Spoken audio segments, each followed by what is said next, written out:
দেশের পরিচিত মুখ টিকটকার প্রিন্স মামুন ওরফে আব্দুল্লাহ আল মামুনকে গ্রেফতার করেছে পুলিশ।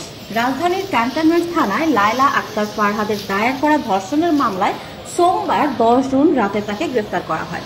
দাউদকান্দি থানার ভারপ্রাপ্ত কর্মকর্তা মোহাম্মদ মোজাম্মেল হক সময় সংবাদকে বলেন, টিকটকার মামুনের বিরুদ্ধে ঢাকা ক্যান্টনমেন্ট থানায় একটি ধর্ষণের অভিযোগ করা হয়।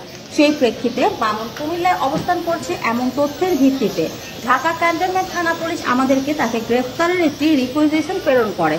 মঙ্গলবার রাত 9:30টায় আমরা দাউদকান্দি টোল প্লাজায় অভিযান পরিচালনা করে তাকে গ্রেফতার করা হয়।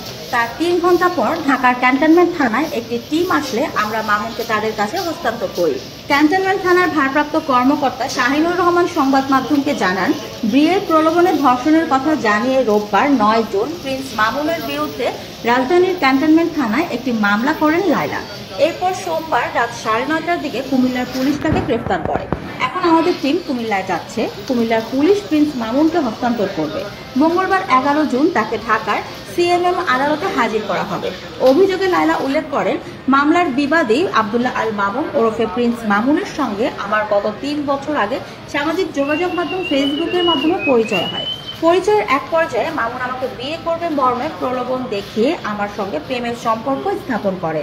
সে আমাকে জানায় তার ঢাকায় থাকার মতো নিজস্ব কোনো বাসা নেই।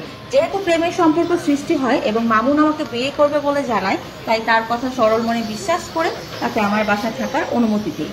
2022 সালের 7 জানুয়ারি মামুন তার মাকে সঙ্গে নিয়ে আমার বাসায় এসে বসবাস করতে থাকে। ওই দিন থেকে সে আমার বাসায় আমার সঙ্গে একই রুমে থাকতে শুরু করে। বিয়ের প্রলোভন দেখিয়ে একাধিকবার শারীরিক